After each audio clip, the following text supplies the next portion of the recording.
Live. All right, the episode number 2 of the Prolixonomicon has begun. I am, as you may or may not know, your host, the Undead Viking Lance Meister. I am secluded in Moorhead, Minnesota, and currently enjoying a calm early summer's evening. With me, of course, I have my untenable co-host, Travis Chance, Grand High Poobah of Action Phase Games. Travis? Hello. How are you tonight, Lance? I'm well. You're loquacious as always. Thank you very much for that exciting introduction. We are going to be talking about all things apocalyptic today, but we did manage to track down 2 people who would brave the Prolixonomicon. We have game designers. You're twins, right, guys? That's what I was told. Correct. Yes. 2-for-1 deal. we have Adam and Brady Sadler. That if you've played any minutes of the Descent Second Edition and enjoyed it like I have, then you should probably thank them in some way, shape, or form, because they had a heavy hand in the creation of that. And I'm sure you've that's the one big game that I know of you as far as that. But I'm sure you have many other. That shows how much like background I went and looked into. I can't believe you haven't played Avatar the movie, the board game. That was my biggest hit. Well, I know you and Travis are currently working on something. You have something in the works, so to speak. He's been bragging it up to me for quite a while. So, no, I was Avatar the board game. How is that was I wasn't even aware there wasn't. I was working at from publisher Mega Brands. Yes. Ooh. I was working at Mega Brands. I've never heard of this game before. Sorry. I have an unopened copy in my room. I will break it out sometime. I'm not credited anywhere. Hold on a second here. You're not credited anywhere? Those jerks. Yeah, they don't credit stuff. You still get. It's funny because interesting. You still get big. I designed that game. What? I designed that game with Tom Mason, who is the miniatures director at MegaCon Games. The guys who did Myth. So yeah, him and I both designed that game when we were working there, and we didn't get credit for it. But that was really my first published board game. So. Well, God, I'm glad I didn't know this. When we sent the contracts out, we would have had to pay you more. Are the royalty checks still pouring in? I was still getting paid like minimum wage, so that's about all I got for that. Brady is the unsung hero, the unsung designer, support staff. He is. I've done a lot of like expansion stuff at FFG, and I did a lot of RPG writing, but I'm more commonly known as the drummer for Lorengard. He plays in Lorengard too. It's a band, but we do fantasy heavy metal. We write books. I wrote a novel based on our music, so that's kind of our other thing we do that I kind of did before I got into games. Now games are kind of like almost my full-time thing. We still have jobs, but we still do a ton of freelance game design stuff. Very cool. All right. Well, my job is just to introduce the people that will be part of the discussion this evening.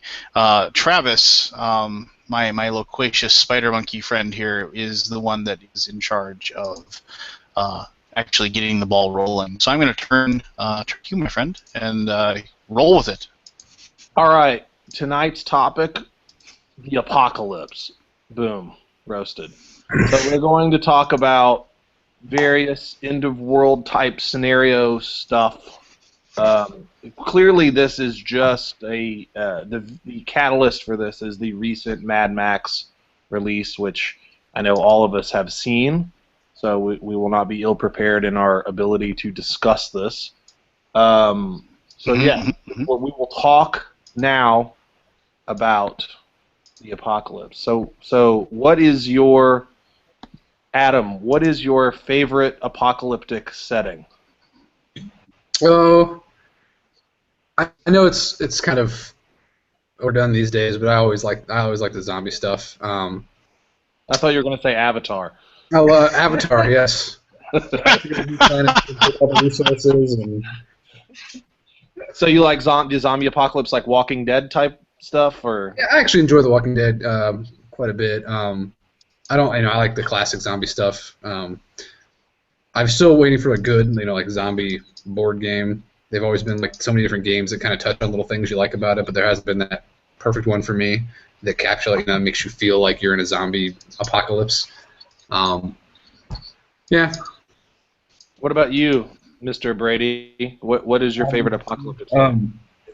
I could say the same thing. I mean, I've always liked zombie stuff too, but like I think anything that's kind of urban decay, anything urban related, and not, I know you're gonna make a rap joke or something, but like anything that's kind of like modern society is very much a shadow of what it used to be. Anything that's got like ruined cities that have like a few inhabitants, stuff like that. I just like the idea of these vast cities that used to be thriving, and now you just walk through these hollowed buildings, stuff like that. So a lot of that is in the zombie settings. It's usually anything that's modern urban stuff is usually zombies, but anything that revolves around ruined cities and stuff, I think is pretty cool. So like Detroit, the board game.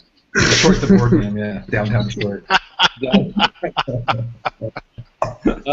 What about you, Lance? What's your favorite apocalyptic setting? I hate to be that person that jumps on the bandwagon and says, "Oh, zombie is so played out," because that's the cool thing to do now, to be like over the zombie theme, because of the inundation of novels and movies and TV shows. I mean, even Game of Thrones decided, well, we're gonna just do, we're gonna throw a little Walking Dead, just because that's how we're gonna, get the cool kids interested.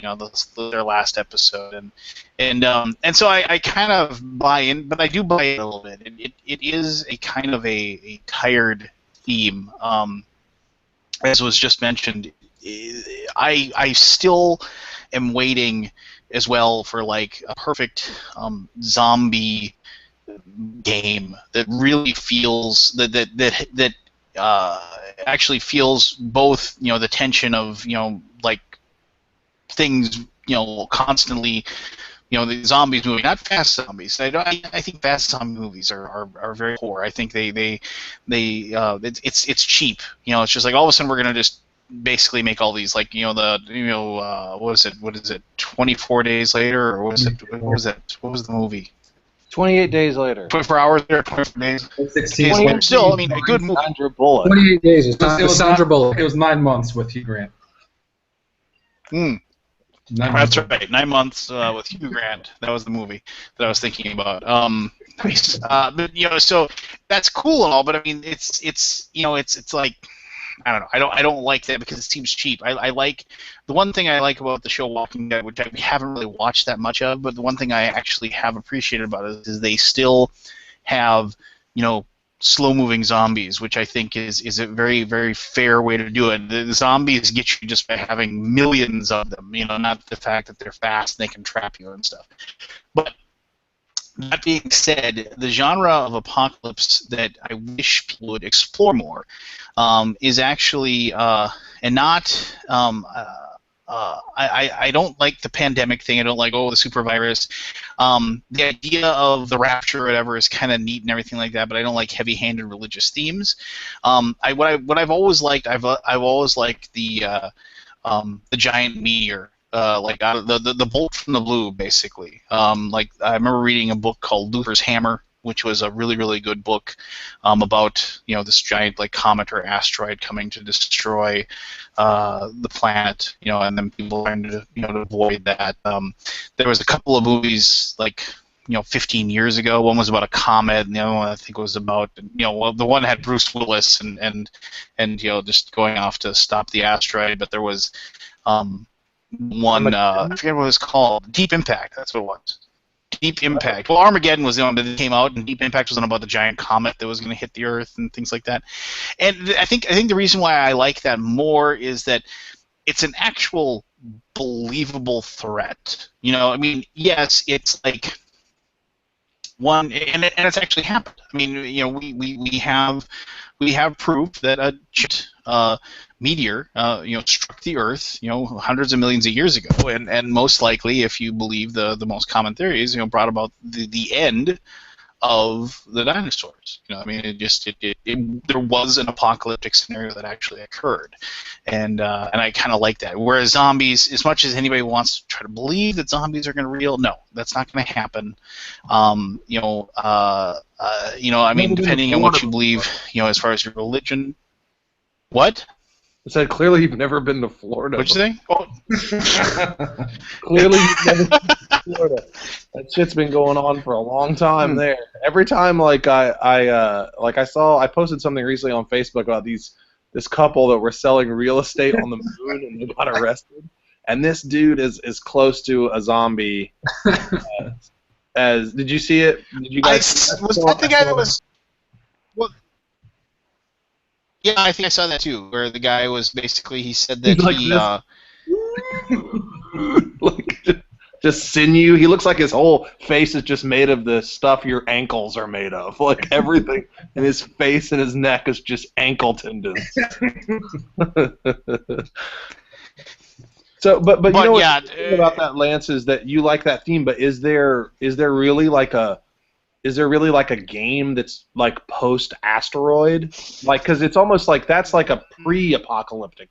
It's an apocalyptic scenario, but they always seem to stop it, right? There's always a Bruce Willis or Morgan Freeman type intervention. Well, I don't remember in Deep Impact they didn't do crap, right? That would be kind of interesting to have a setting that was post-apocalyptic where what caused the apocalypse was, a meteor or something. Whole life. The dinosaur killer, the dinosaur killing asteroid. You mean like what Ultron tried to do? Oops, spoiler alert. And then the humans tried to do something to save themselves, but ended up mutating themselves somehow. It could happen. My favorite apocalyptic thing is in fact the Mad Max, the diesel punk, like the nitro mutants wearing an almost famous DVD cover as a loincloth and roaming the radiated wastelands with like one Reebok pump on. Yeah. So that's the idea that nuclear war, brought it. And I think I mentioned this in a podcast or thing recently. For a while there. Was it environmental? I always thought it was that. No, it is. There was the other. But I think that you could posit that environmental stuff gets so crappy. Like, did you see that Antonio Banderas movie that came out recently called Automata?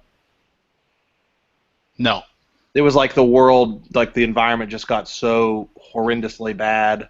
And I watched another one where there was another science fiction movie recently where something happened where it was environmental. Like they tried to stop global warming and they created something and shot it into the atmosphere, and instead it just accelerated global warming.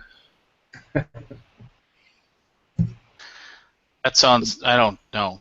They just sprayed a bunch of white rain hairspray into the air and the world ended. I think you're just white rain, and that is going back to I remember. I remember white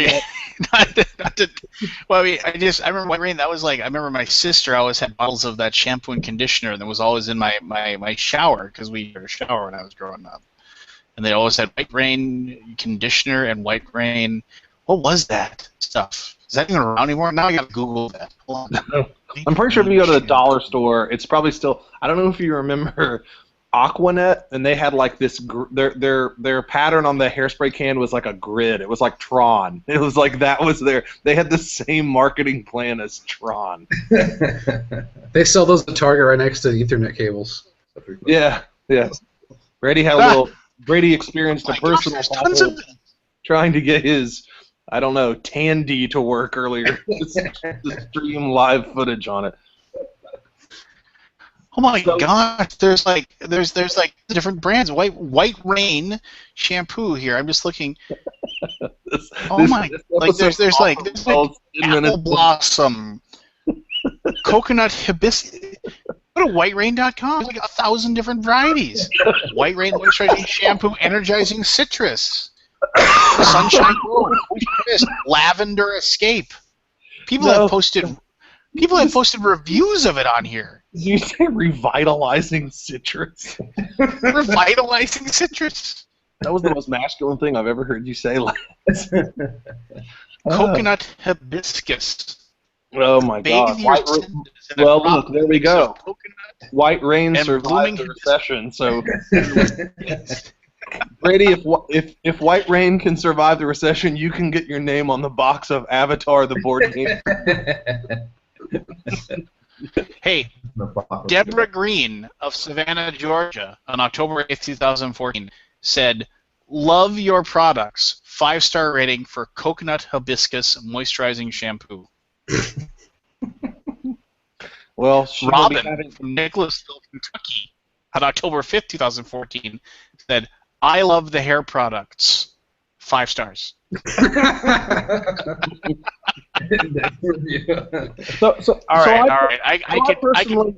I personally have like I've always had a very deep interest in apocalyptic stuff, and as you can see, my little tag that I have under my name here today is former Jehovah's Witness, and that's actually true. I actually grew up as a Jehovah's Witness.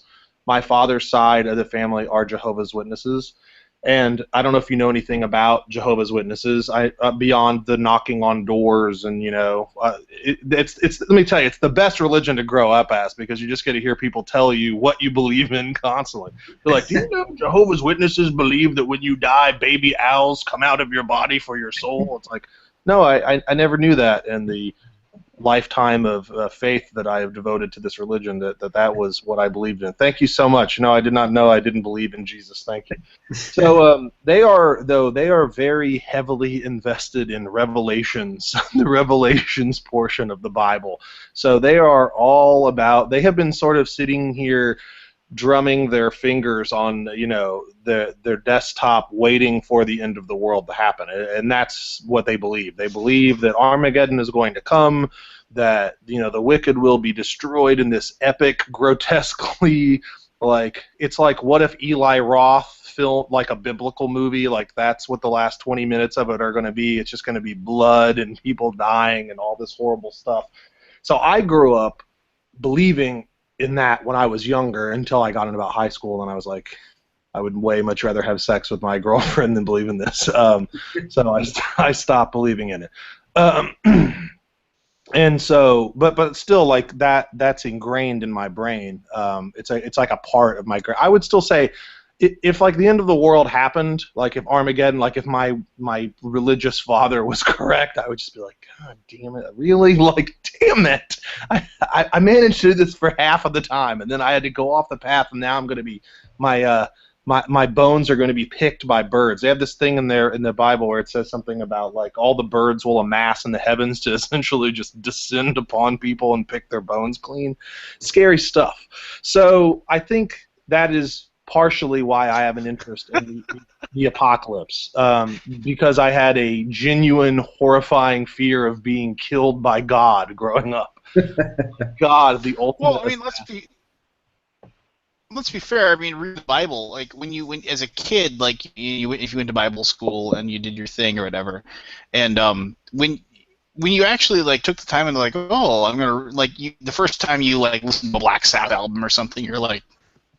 Or you heard Metallica Kill 'Em All, and you listened to the Four Horsemen, and you're just like, wait a minute, and then somebody like, oh yeah, that's in the Bible, and you're like, what? And then you go and you grab Revelations. Revelations was like the only book that was actually like really interesting to read, because it kind of just told this like, it told you a story that like in the Bible that like you were reading in your comics and stuff when you were a kid. So I mean, I remember reading Revelations and thinking it was like just this cool book, and here this guy had this like prophetic dream about the coming of the end of the world.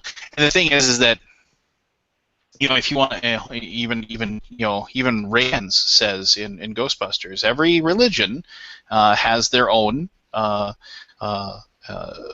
theory or story about how the world will come to an end, and so it's it's like it's not to get too heavy here, but it's like death. It's like it's one of those things where it's like eventually, we're the human race just isn't going to be here anymore. And theoretically it won't happen when we're alive. Just because then it probably could, but I mean the chances are it won't happen when we're around. You don't like to think about it, but the idea of it is I mean it's because it's because we're so transitory in our existence, if you will. And so to think about actually having, instead of like this continuation of everything, to actually have like a finite ending point. It's difficult. I mean, it's like I don't know. I know Travis has children or has a child, and I have a couple of kids, and I don't know about the twins here. So I mean, but it's just like one of the things. Like, okay, cool. So they're daddy-daughter club. But it's like, yeah, oh, awesome, daddy-daughter club. I have a daughter. I have a son. I have a 7-year-old girl and a 3-year-old son, and so. I see in them me, and then I see that they're going to carry me off into the future, and I think that's one of those things where, when I think the line's from the movie The Crow, but it's like, I forget what movie it is, but the day your childhood is over is the day you realize you're going to die. That was like the line. I've always thought of the line. It's very well spoken. It's like, and you see your kids, and they just have no concept of it.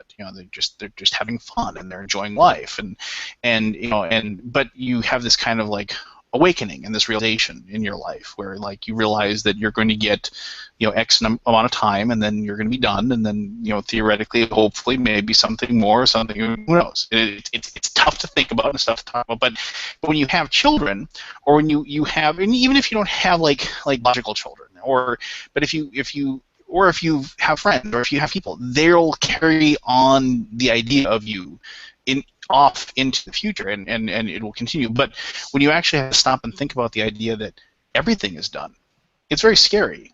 And I think what happens is, and this is once again getting probably way too deep at this moment, this early, but we like to dramatize it. We like to write books about it, make movies about it, because then we're dealing with it fantastically, and we're taking something that's very real, and we're making it less real, and I think that's very good for us, and it's very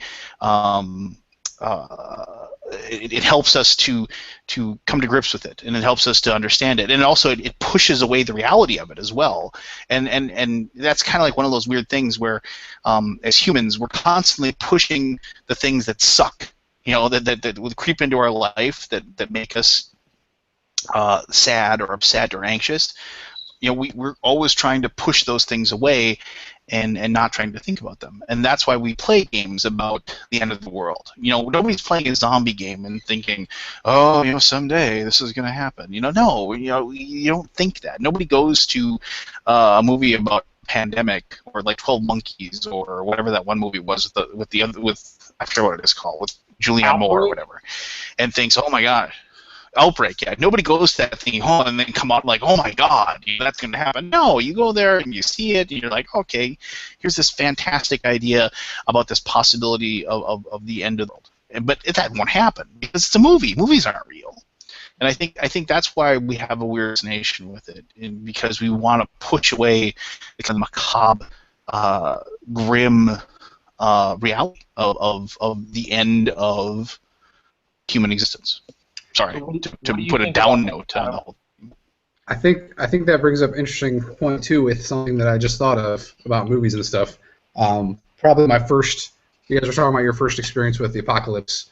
I think mine actually was from the movie Terminator 2: Judgment Day, and like the apocalypse being brought on by human beings just creating technology and trying to create life, and it basically had to rise up and destroy them and creating an apocalypse. As a kid watching the playground like nuclear blast, like I thought that was inevitable. I thought there's going to be an explosion that big in our world, and it would look just like that. And like that was actually we saw that the same night. We were like, I don't know, we had an older brother who had. It was the first rated R movie. Yeah, so it was pretty heavy for our age, and we were watching it, and we were fascinated, but like both of us had never like thought about that kind of stuff, and that revelation was like, wow, like I'm gonna have to experience this someday. And as a kid, I didn't really know what a nuclear bomb was or anything like that, but yeah, it really that was one of the biggest visuals of my childhood when it came to like apocalyptic type stuff, and pretty fucking good movie too. But I think that you make a good point though. Like human beings, I think heard an interview one time about, I think it was Wes Craven or something, but guys who make horror movies, like they make these movies that are like their worst nightmares just to get them out of their heads, and so they can sleep at night because they just do their fears for fun, and then all of a sudden it's not a fear anymore because it's out there. So. We've already survived. No, I'll buy into that completely. We've had some near misses, right? So like, I remember when I was a kid, like when I don't know if you guys, I'm a little older than you, and Lance is a lot older than you guys. Ancient.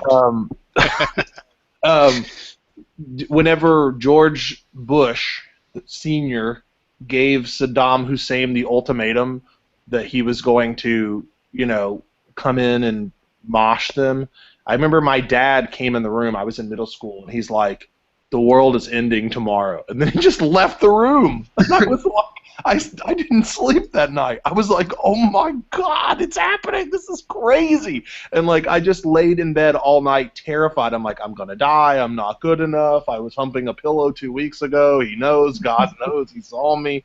I'm gonna die." And it was time out. Let's go back to the humping pillow here. You were what? What? No, they said that. They said that. Did you at least buy a dinner?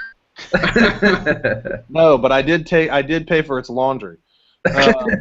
Oh, there you go. So for me, it was like a real thing.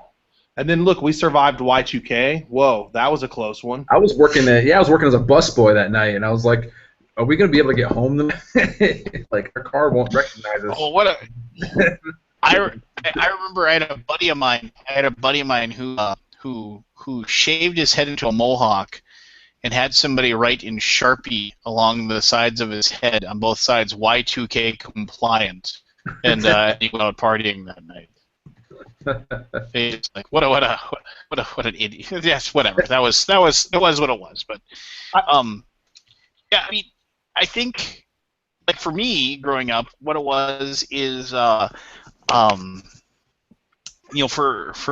was the day after or whatever, that movie that they played on TV during the middle of the Cold War, and the idea that like what could happen if nuclear missiles came, and like and it was like you watched that movie and you watched the people get vaporized, and you watched them like dealing with radiation sickness and everything else, and it was like, and it became that was kind of our glimpse into the idea that like, because that was our apocalypse, was that, somebody's gonna push the button, and then, all the nuclear missiles are gonna fly, and then everybody's gonna be dead, and I mean, I knew of people that like were talking about moving closer to like the Grand Forks Air Force Base in North Dakota, just because they wanted the whole family to die at once. They didn't want anybody to have to look through the wasteland, if you will. And I was just like, but as a kid, I remember we talk about it. We talk about, oh yeah, we're living in far North Dakota. We get blown up too. Like it was cool that we were going to get blown up too, and it just like as a kid, because it wasn't, because once again it wasn't real. You were important enough to be collateral. Yeah, yeah. I did. Oh yeah, Grand Forks will be gone for sure too. Well, no matter where you live, some doomsday prepper will they'll be like, they're gonna send the bombs here first. We got that dam down the road. That thing's pumping out 400 kilowatts a month. Yeah, that was the funny thing. Ground zero. Of all places, I was dating a girl in Toledo, Ohio, and she used to brag that like, oh yeah, we have this oil refinery around here and I think that if we'd ever get attacked, this would be like the second city they'd bomb. I'm like, oh cool, I gotta go. Nice talking to you. Rad. Why was that cool? I mean, did it just make you cooler that if you were gonna die? I mean, I don't know. It's like trying make much sense to me. to jazz up the crappy place you live in, you know. Yeah, it's like me. It's like me bragging about Axl Rose going to my high school. It's like nobody cares. I know Brady has a very deep. What? Axl Rose into your high school? Yeah. Yeah, I'm from Lafayette, Indiana. Lafayette, Indiana, and Shannon Hoon, right? Didn't Yeah, Shannon? yeah. I actually had Axl Rose's here as a health teacher. He was really old at the time, but he had some stories about him. It was pretty funny. Said he was a prick. No, said he got picked on a lot. So Brady and I both have a very deep love of island survival as a theme. Oh yeah.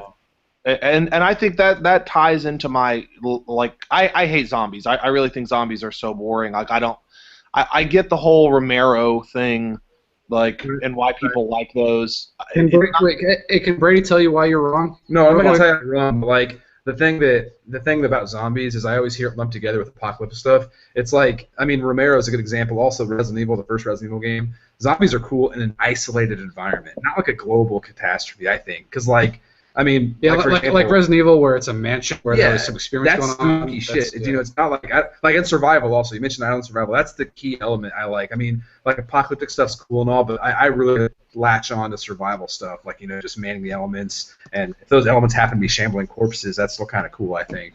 And that's where my love for zombies isn't from zombies itself. It's always about the situations, because like Night of the Living Dead, no one cares about the actual zombies. Yeah, they're spooky black and white people walking around, but it's really the people in this house. The people are how they're responding to it. That's the coolest part. And yeah, that got exploited, and zombies are, you know, great. I'm also on the bandwagon where it's like, yeah, too much zombies, but I can't help but still like my memory of zombies. Well, yeah, because the zombies create that atmosphere in where people have to deal with each other, and it brings out the worst in them. Which lends itself well to island survival too, because I mean, you have the same types of situations where it's like people at their last at the end of the rope, you know, their last hope of survival, they start doing weird stuff, and that happens in zombie scenarios, that happens in island survival, and that's always been like and usually island survival is kind of by yourself, but still, like, you get Lost, for example, that's still pretty cool, a bunch of people on an island, so.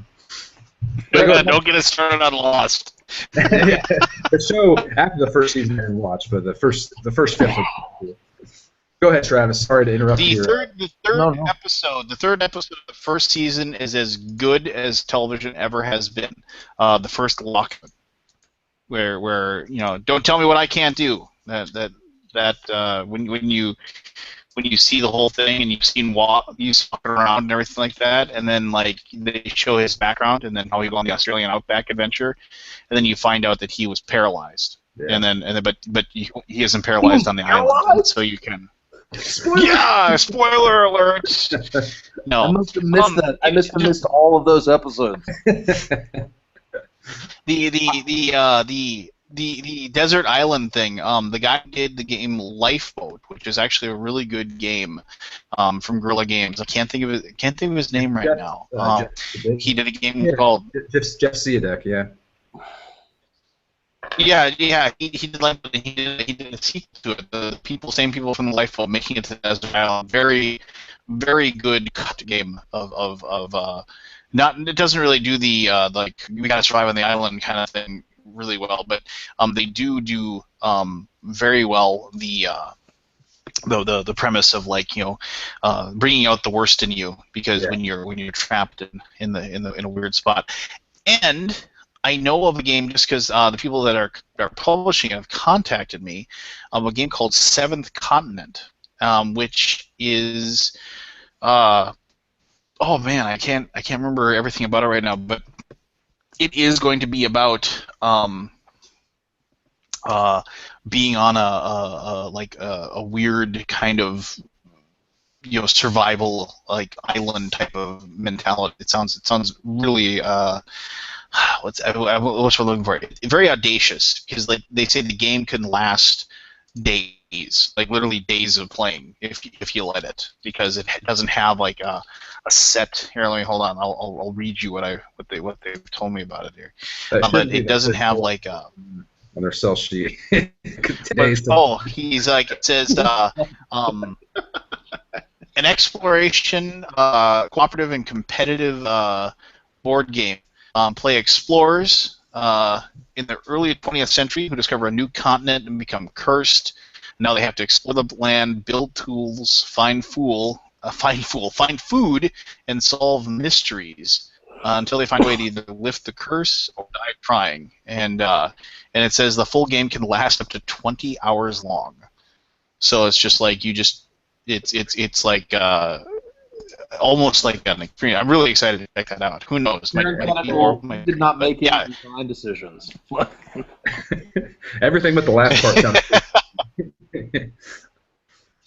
the fat well, they say you can make it, and early, it doesn't have to last 20 hours, but so that's like the thing about it. So there you go. You made me think of that, and actually you made me also think of there was an old play-by-mail company, and they're still around, but now it's play by email, obviously, and they had a bunch of different games that you could play by mail. Where you'd like fill out your turn card, you'd send it in, and they'd send it back to you. And the big one they had was a game called It's a Crime, where you were controlling like a street gang in like the city of New York, and you'd go and you'd control turf, and you'd pop buildings and burn them down and mug people and like find other gangs and go and attack them and what have you. And the whole goal was to actually like be so well respected and have so much turf that you would actually then be invited to join the mob, and so that was like the goal of the game. But they had another one that had no set ending. It was called Monster Island, and you were just this person dropped onto this island, and you had to wander around this island and like try to figure out how to survive. Find food, find tools and things like that. And it was actually pretty well done, and kind of just they just dropped you in a sandbox, and you had no idea what you're doing. And it was a good way to get money out of you too, because like you obviously had to pay money to play the turns, and you literally had no clue as to what you were supposed to do. So what are your favorite apocalyptic games, Adam and Brady? I'll go first because I think my favorite. Actually, it's not really apocalyptic, but you didn't mention Island Survival. I think my favorite survival game is Robinson Crusoe, which I think could really easily be set like in an apocalyptic setting with the same mechanics, because it's just mainly about survival. Actually, like apocalyptic. I just backed Defenders of the Last Stand on Kickstarter, which looks really cool. But actually, I haven't played too many, or I don't own too many apocalyptic games. I don't think. I'm trying to think what I played recently. Nothing comes to mind. Zombie Carnival we played. Oh yeah, well that's not really apocalyptic though, is it? Because it's not end of the world. It's just like there's some zombies in Venice. Who cares? It's end of Venice. They're gonna sink. It's gonna sink, but it's just Venice.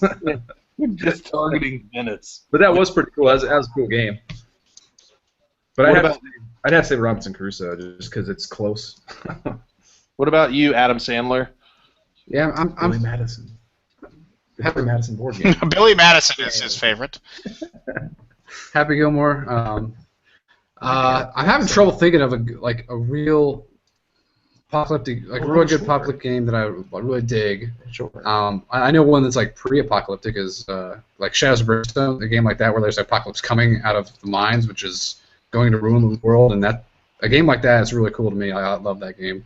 But I'm having trouble thinking of a good apocalyptic game that really stuck with me. I forgot to mention Eldritch Horror. That's really apocalyptic. That's like also kind of pre-apocalyptic because it's like it's the imminent end of the world. I'm trying to think of games where we're actually playing in an apocalyptic world. Like post-apocalyptic. The Aftermath. Yeah, the Aftermath. And I'm trying to think of one that really sticks with me, and I'm having trouble thinking of one. There's like 5 on Kickstarter right now, but I can't think of too many I've played. Because of Mad Max. Yeah, exactly. They timed it perfectly. Which was awesome. Yeah. I mean, that Defenders of the Last Stand, that one, we enjoyed, Defenders of the Realm, so that one I'd be like, yeah, I think I'd enjoy that one too, probably. I'd assume, man. What about you, Travis? What's your favorite? It's a lot of fun. Yeah, I saw your review, by the way, Lance, of it. It looks pretty cool. My favorite apocalyptic game, and as I sit here and railroad you guys to try to figure out what you like, I realize I myself don't know what.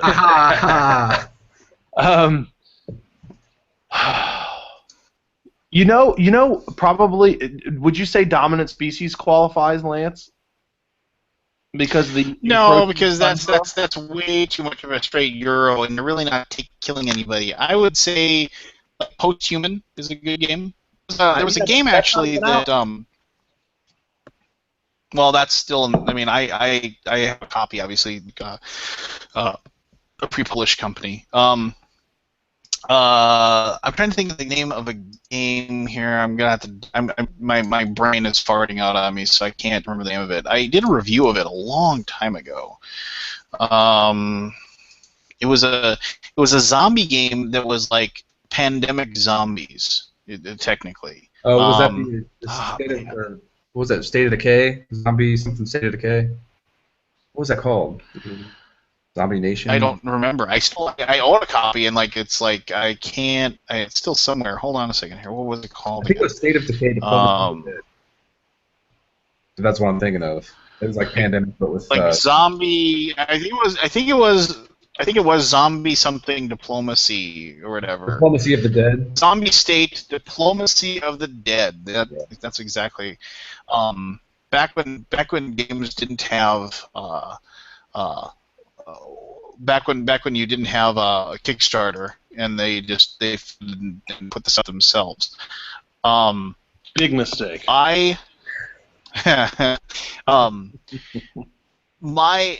The game was for whatever reason, like the people they kind of poo-pooed it for whatever reason. I have no idea exactly the reason why. But I found that game, to be a lot of fun. I think even though it had some issues as far as with scaling, some of the research that you do was like, I hate games that like say that you better research this or else you're just going to lose kind of thing. You know what I mean? Like, it's like if you're going to win, you need to do this, and that's pretty much the only thing you can do. I don't like that. That always bugs me. But I did very much like I thought it accurately represented the whole process of like zombies like eating the population and creating more zombies, and like so you end up just working against time, and basically you're hoping your opponents die off quickly, so you can just win the game, and because you're the last one left, kind of thing. So I thought that was a really good representation of it, if you will. Are any of you guys impressed with the fact that none of us said Dead of Winter? Like that wasn't our go-to? I could name a lot of zombie games, but that one wouldn't be on my top of my zombie games. I didn't have a huge problem with it, but it's not my ideal gameplay. It fell a little short for me. Poo-poo. Poo-poo from Travis. I was pretty excited about it when it came out and played it, and I was like, I had high hopes for it. I've played it 5 times, and the last time I played it was you guys know Nick, of course, and then Nick just like whipped out his logic and just wiped his butt with the entire experience, and every point he made was irrefutable, and it was like he even had like time stamps. He was like, yeah, about hour and 18 minutes in, we all blah blah blah. I'm like, oh god. And then like it was like I was eating something I used to like, and then suddenly it just didn't taste good anymore. and I realized, like, even though when we were playing it though, because like I was the traitor in the last game we played, and I managed to kill everyone with the megaphone. Lance, wasn't you that was saying you think the megaphone is ridiculous in that game? It's a little, yeah, but yeah, I had the megaphone. I basically killed half of the players and ended the game, and I also lost because I misread like my hand and something that I thought was a weapon, like a bat or something. It was actually a tool, and so I projected my idea of what this item was instead of what it really was. So I also lost the game. So we played for 3 hours, and so that we could all lose to me playing the megaphone card. I think the weakest part of the game, I mean, it's got its failings. I think the worst part is it's a survival game, but you don't play as a survivor. You have like a team of people, but you're not like a dude. And I think that's like surviving is like a personal thing. It's like very like you have to get in that role, I think, and it's not as thematic. You just have some disposable dudes who you're just like, I'll let John Smith die. I'll let this ninja die because who the fuck's a ninja, you know? Yeah. Because it's so you have no personal stake, and yeah. That's a good point. My weird big problem, and I'm not gonna spend a lot of time bagging on Dead of Winter because I think the game is still a very fun social atmosphere type of game. I mean, you can have fun. My two major problems with the game are like the whole process of the crossroads.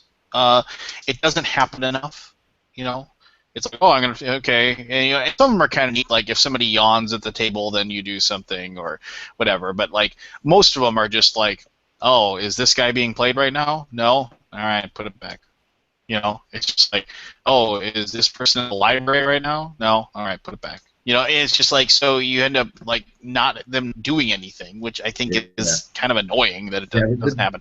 And the second thing that bugs me is that you have this hidden traitor thing, but there's really no good way to tell if somebody's being a traitor because everybody, when like say for comparison with Battlestar Galactica, if you have somebody that's being a Cylon, I mean they can kind of act, but they're putting the one big way is that they put cards into the middle hidden and they're gambling that no other bad card put in, so they don't show that something that they're putting in something to hurt the attempt. So it's easy to, and they can kind of work against the humans that way. In Dead of Winter, with the traitor aspect, it feels like they just kind of shoehorn that in a way, because of the fact that yeah, I'm still working to help everybody, but my goal here is that I have to have I got a phone call. My goal here is that I have 10 food or something, So, but you could just as well have been a traitor because you're keeping food for everybody. I don't know. It bugs me with that game. So I mean, and actually, when you have to put those cards in the middle, in that case, it doesn't work the same way because there's never a ton of cards in there. So even if you did put a card that hurts somebody, you're gonna be it's gonna be one of 3 cards that could put in, and they're gonna know that you're a backstabber, immediately in that situation. So there you go. That's my little. It's still a very fun social atmosphere game. I will fully and I think people enjoy it for the reason it tells a great story. When you play the game, I mean, it tells a woeful aspect. It's one of those immersion games where it's you can actually feel like your guys riding in their snowmobiles, when you spend your fuel or whatever to get to the police station to hopefully find some weapons, that you need and things like that. So, I mean, that part of it I really like. But mechanically, it kind of has some hiccups. So, there you go. Yeah, Post-Human. Post-Human did look pretty neat. It's as soon as it's funny because I'm the opposite of the brothers here because they tend to only want to play cooperative games, where as soon as I see a cooperative game I'm like, ugh. So as soon as I see that I tend to no seriously, and it's just because I grew up being a competitive CCG player and managed to continue to play Magic and be lucky enough that I could make money in doing that, not in playing Magic, but rather in doing content. So I stayed kind of with. I've always had one foot in the door with Magic, and I'd say only recently Nick and I both were saying I just don't miss it. I'm not interested in it at all anymore. The game, whatever, it's a cool game, but it's just not. Who cares? I got it's we broke up with Magic recently. But yeah, for me, co-op games are they're interesting. If I wasn't friends with Nick, I would probably play them more. But because Nick is my core gaming group, he is always the guy that I game with, and Nick wants to win, and he doesn't want to share the victory. He wants the victory for himself.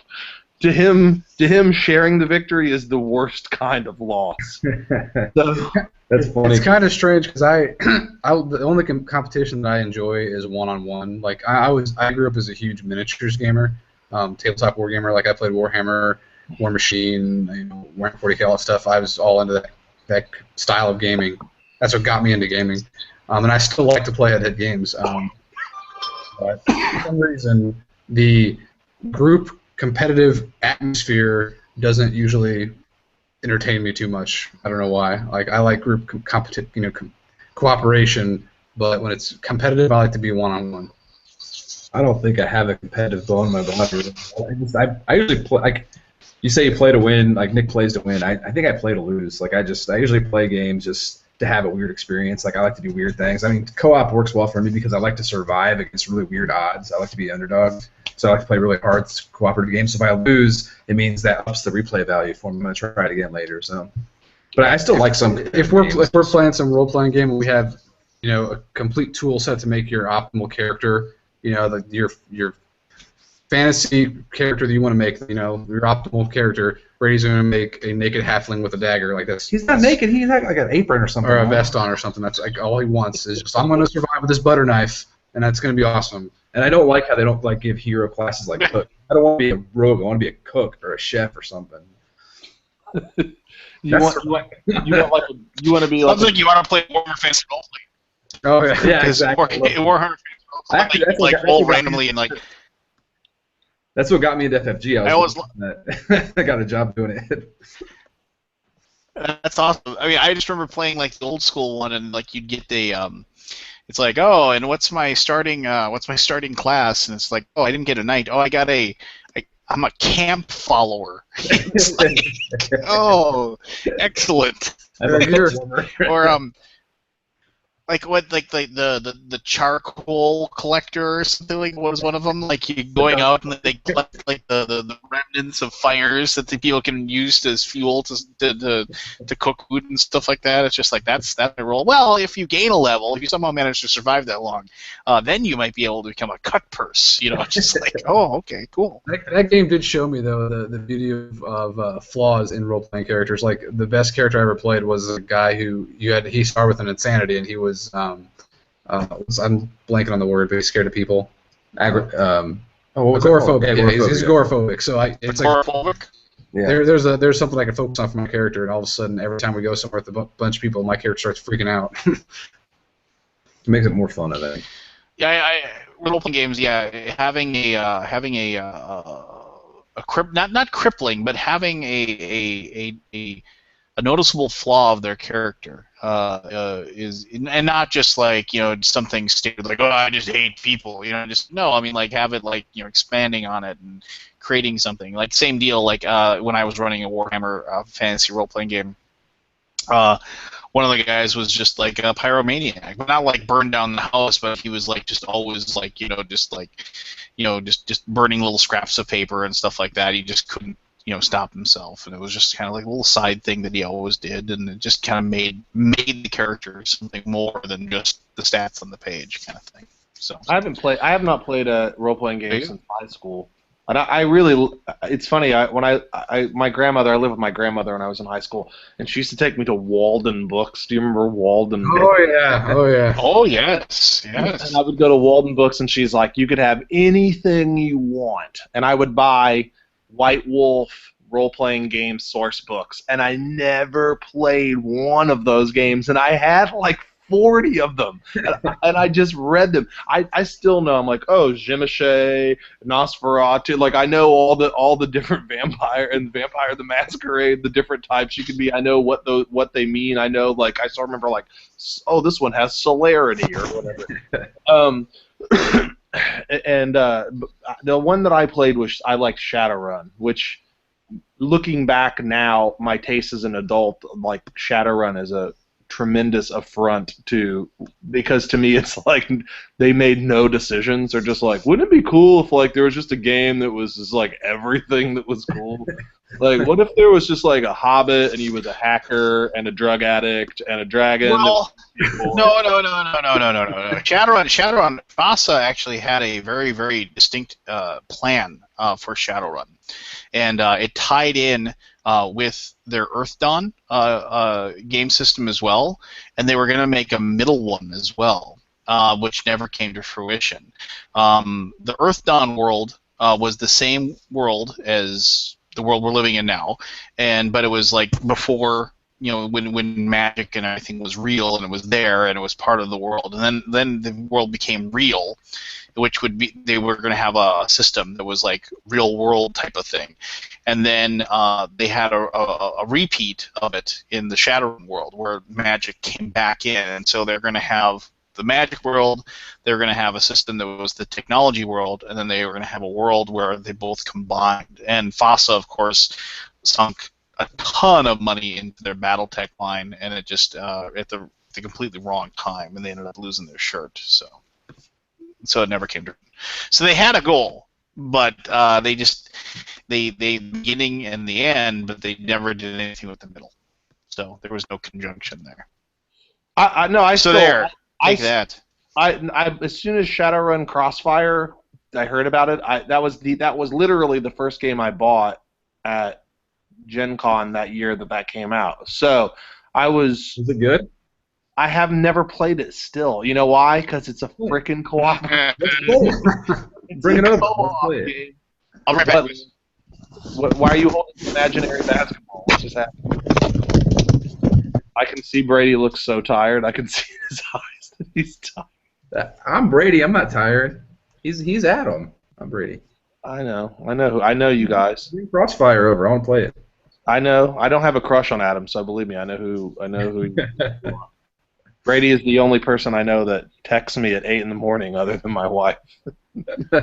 I got to respond to your 3 a.m. text, so I got to be a gentleman about it. I met these guys by way of a Board Game Geek trade, and it was funny because when I was driving over,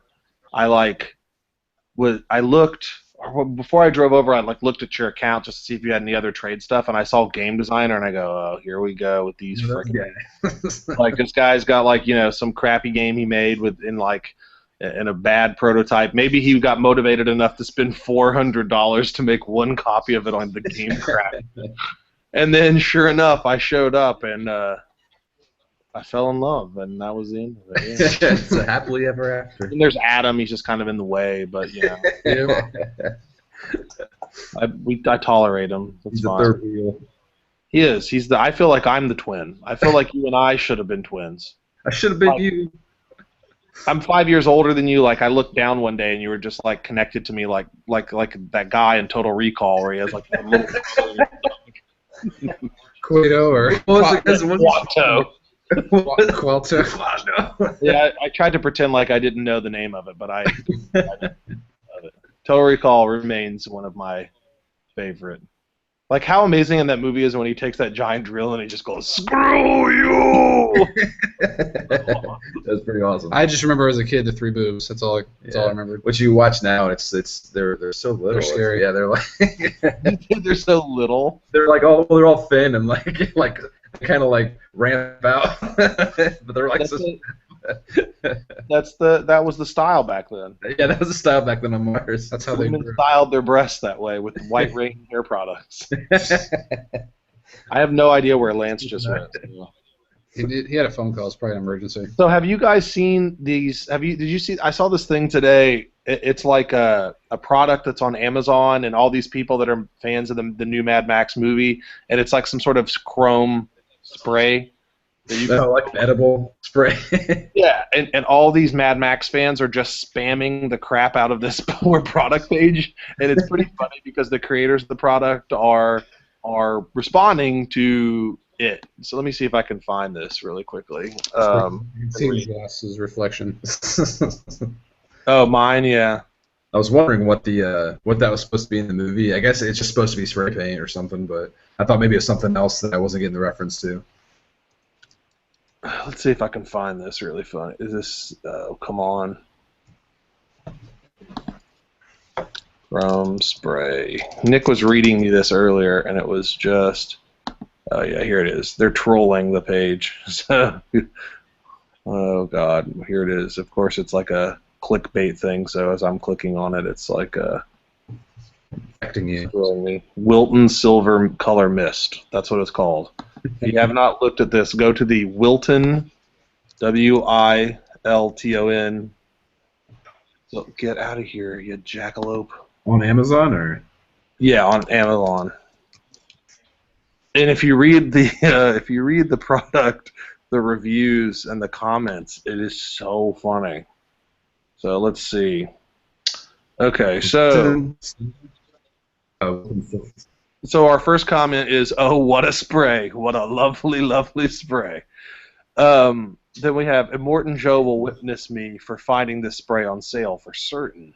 Then we have, "I live, I die, I live again," which I thought was a great line in the movie. "Witness me, I will feast in Valhalla, for I am shiny. My war boys use this all the time." 5 stars. "My war boys use this all the time. A real step up from using toxic chrome spray paint, which was causing odd tumors."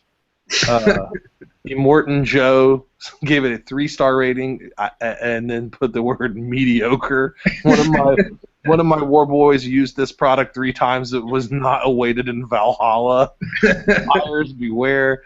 5 stars. "We will ride through the gates of Valhalla, shiny and chrome. Witness me." And they just go on and on and on and on. It's pretty funny. Oh boy. And the funny thing is that the people who make the product are responding to this. So they're like, "No, we cannot guarantee that you will be awaited in Valhalla if you use our product, but we will guarantee you will have a satisfying experience." Will this make my shiny and chrome for when I need to enter Valhalla? This is a silver color, not quite chrome. It does not have a shimmer. I recommend this. I recommend this product for all your baking needs. The silver food spray gives versatility to any dessert, whether it's cakes, cookies, frost. Valhalla awaits. It's like he interrupts himself. The writer. "Witness me, witness me. I live, I die, I live again. What a day, what a lovely, lovely day." Oh boy. That's Left funny. me, witness me, blood bag. That's a nice one. "I was just scanning the horizon, and this chrome spray entered my field of vision." Oh boy. That's great. All right, when Lance gets back, we'll wrap this up, guys. I know you're tired, and Is he coming back, or he is, but Lance is an odd duck, so I know you guys work from home and make games for a living, so you've got really like a lot of. No, I just have a lot of Breaking Bad to watch before I wake up and get my daughter. Yeah, it's true. So my daughter was actually 4 hours from now. My daughter was born. I saw her for the first time, being pulled out of my wife via C-section. It was like the world's most disgusting magic trick. Like sleeve of meat and pulled her out of my wife's abdomen. And I am a very wimpy, not like very easily grossed out guy, and I forced myself to watch because I wanted to see my little girl for the first time, and it was like crazy. I could see they had her like skin flipped up from her belly like over her boobs. It was crazy. That'd be rough. I watched from like a perfect angle where I could just see my daughter coming out see right away, but I didn't see anything else. For some reason, like I was so like not, because I'd seen like videos, of course, for like health class and stuff. So I was like, I know what it is, so I'm not gonna bother looking. But like when the doctor was like, "Hey, you want to see this?" I was like, grab my wife's knee. I'm like, "Oh shit!" And like I gotta watch the whole thing. I was like, I didn't even think about it during the time. I was too wrapped up. I'm like, "Oh, let me see this kid. Come on." Yeah, well, it's like having a kid is like the ultimate form of vanity, right? Like when you think about it, it's like we're pretty cool. There should be more of us in the world. Wonder Twin powers activate. Well, I guess you probably want to have a baby with your twin, but it'd probably have an extra appendage or The something. Lannisters could do it, but yeah, the Lannisters have hot incest babies. Look at Joffrey though. I mean, that guy is messed up. Oh yeah, he's not hot. He's like a weird skeletal pug or something. He looks like one of those hairless cats. When he died, I was so happy. But the guy that was Viserys, he's a pretty boy, and Danny's he's okay. You know? I was very sad. Like I knew. I mean, I read the books before I watched the show, but I was very sad that the actor was so good. I was like, "Oh, that sucks. He's not going to be very long." Yeah. Which actor? Viserys. He was Viserys. Viserys. It was Danny's brother, the psychopath. Oh yeah, Viserys. I said Viserys in the show, but maybe it was Vastefrus.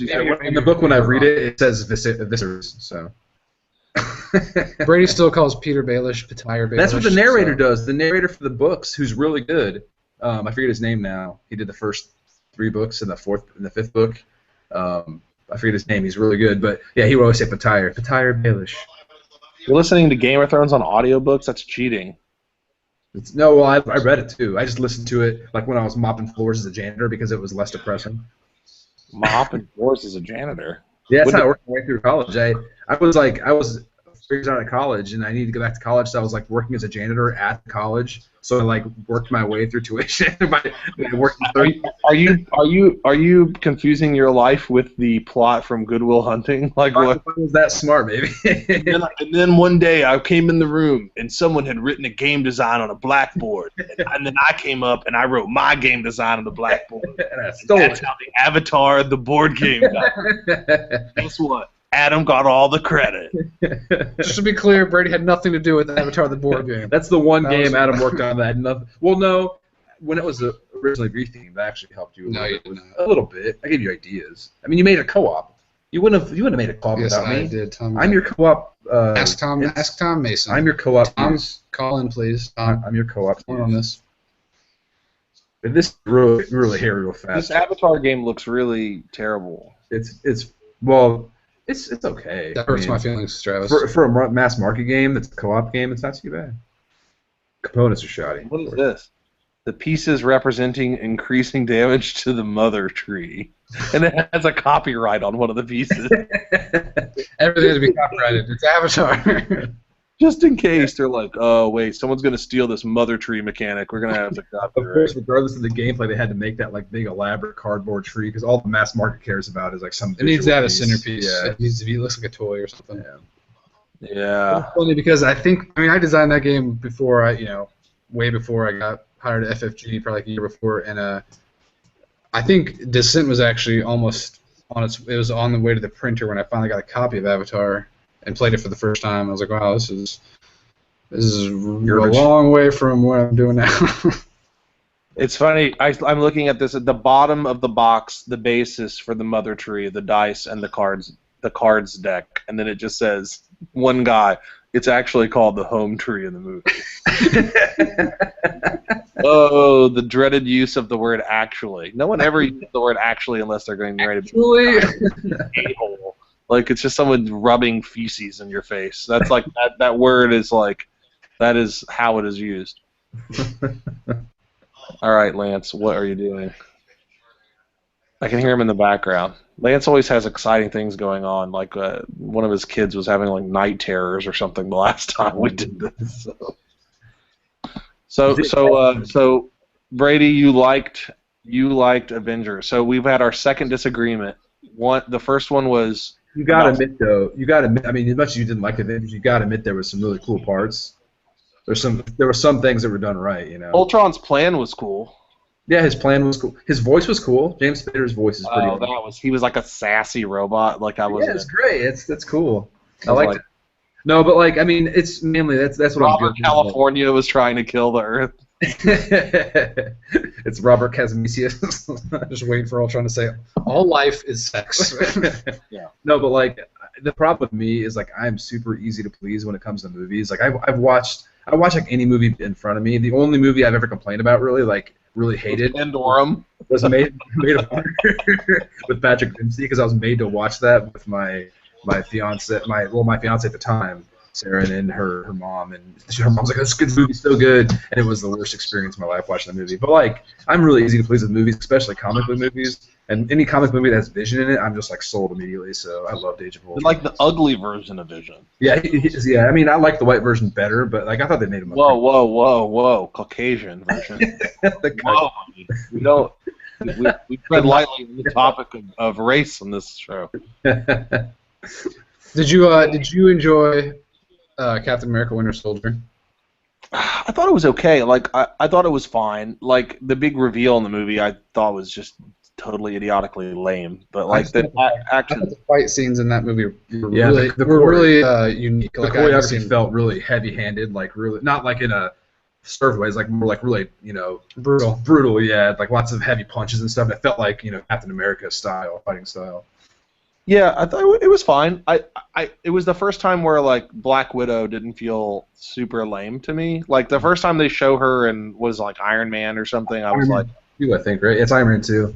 Yeah, I was like, oh, here we go. And then I thought Scarlett Johansson was seriously like gross looking in the first Avengers movie. She was just like crammed into that suit, like just. Yeah. It was like that. It just reminded me of like the reality of like this would be like what this is like what my aunt would look like if she was Black Widow or something.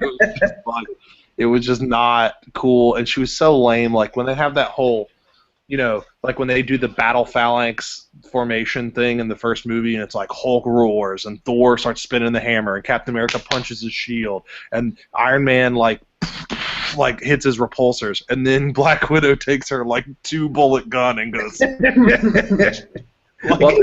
So lame. It was not even remotely cool. Yeah, I was thinking about that because like all the superheroes have like these iconic things. And she's like, okay, I have a pistol. It's like it's not a big deal. There's a lot of comic book characters who are like spies and stuff. But I thought her thing was she had a vagina. That was like the thing that made her different on the team. It was kind of demeaning that they made her like they reduced her to a love interest in the new movies. That was probably like my 2 complaints. Though, it was like that aspect. They just didn't really feel like necessary, And I think the Thor, like the whole Vision Cave thing, was like I know that was probably supposed to be expanded in. No, it was definitely it was a lot longer. Yeah, but like in the final cut, it was like it felt so unnecessary and kind of like forced. Why even have that in there?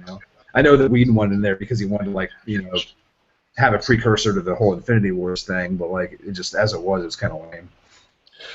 Yeah, the whole Hulk romance thing was ridiculous to me, absolutely ridiculous. I thought like everyone told me going in, they're like, oh, they make Hawkeye like it's basically a movie about Hawkeye. It's like they made up for Hawkeye being so lame in the first movie. All right, no, they did not. Like Hawkeye had like a one-liner that was like kind of funny. It was like tried the mind control thing, wasn't for me or whatever. Like. So he had that, and that was fine. And then, like, we go and we see him, and his wife is, like, the girl from Freaks and Geeks. And, like, he's just talking about doing a bunch of home repairs with, like, superheroes clotting around his house. It's like, yeah, I'm going to build a deck, and I'm going to fix the kitchen. Like, I did like the line where he was talking casually when they're driving their little vehicle in the ruined city. He's like, I'm thinking about moving out the dining room, like that. Stuff like that. That's very Whedon, dialogue, but it lightens the mood enough. I kind of like that. Yeah, I mean, then he had his big moment, obviously, when he's with Scarlet Witch, and then, like, he makes jest of the fact that he has a bow and arrow, which is just always, like, there's a joke, a Patton Oswalt joke where he's making fun of the Avengers and like how the Avengers suck and like they basically will just have anyone on their team. It's like where are they like recruiting like sporting goods stores? Like where do you meet a guy with a bow and arrow? It's like a guy's a god, a gamma irradiated Jekyll and Hyde that's like the strongest, the most unstoppable being ever, and then this dude has a bow and arrow. Hey, those arrows explode, buddy. Wow, cool. He's actually, just for the record, he's my favorite Avenger. So watch yourself. Is he really your favorite Avenger? Oh yeah, dude. Captain America: The Avengers for the arcade game when we were kids. His outfit was purple and blue. It was the big fan, the big. Oh, it was awesome. It was awesome. And that was an H on his forehead. Just to remind you, so you know it's Hawkeye. Hey, who is that? It's an H. Sorry about that, boys. Right. We've talked about we were talking about there we're talking now. Brady's texting me for trade. Brady's texting me we should trade for games. Brady, you're mad though. Guess what? The entire game is sleeved. First. Did you see this thing, Lance, where they're talking about there's this like chrome spray for cakes, and all these fans of Mad Max Fury Road are just like trolling the page on Amazon and typing in a bunch of like, Immortan Joe says gives this product a 3 and it says mediocre. But I used this product. None of my war boys were ushered into Valhalla. And there's just hundreds of comments about this, about Fury Road. So we were talking about that. We were just talking about Age of Ultron, which we've talked about on this and the album many times. And Brady liked it. I felt like it was the worst and annoying. Adam liked it. Adam liked it. Adam Dennis Reynolds. Reynolds from Always Sunny, he always liked it. Dennis It Reynolds didn't loved really do anything for me. It was entertaining, but it was just kind of like it was the same thing with the last Game of Thrones episode. It was just like Here we go. very. Oh, don't even. I'm not gonna get too into it because there might be some people who haven't watched it. But I mean, it was just like it's. As I was telling Travis earlier today, Game of Thrones has stopped being, like the best. It was for a while there. Like it was the best show on TV. I mean, it was just like, wow, you're really doing this. This is amazing. You know, they're and I've read all the books, so I have that going for me. And now it's come just like every other show on television. I mean, and with that happens to be based on Game of Thrones. I mean, it's just like, oh, so you know, it's just like it I can sit down and watch something like The Blacklist with James Spader, and I can just tell, you know, the plot is hackneyed. It is, you know, really, you know, nothing is surprising truly about the show at all, and I can be okay with that. But Game of Thrones, I expect more out of it, and I expect it. I don't, you know, just like, you know, ridiculous comments, you know, just like, Mom, come with us. Oh no, I'll be right behind you. No, you won't. You're dead. You know, it's just kind of like it's just like things like that. And if you watch the episode, you know what I'm talking about. It's stuff like that I think really everyone find knows what an you're annoyance talking about with. now. Yeah. But I mean, it's just As soon as stuff that like I find moment an annoyance happens, with, 'cause now they know. yeah.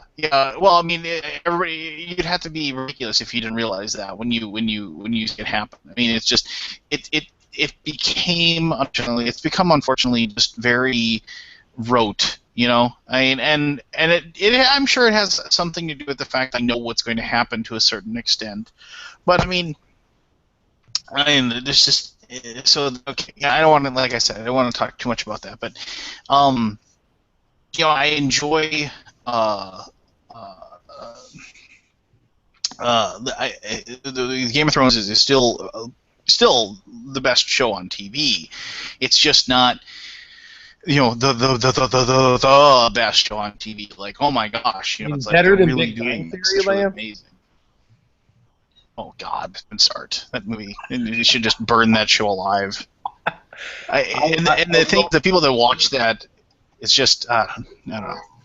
Over the last 2 months, I have learned the things that set Lance's brain utterly on fire. And Big Bang Theory. You know, over my dad's house, and like the 20 minutes that, and thankfully, 2.5 Men is no longer on TV. That got canceled.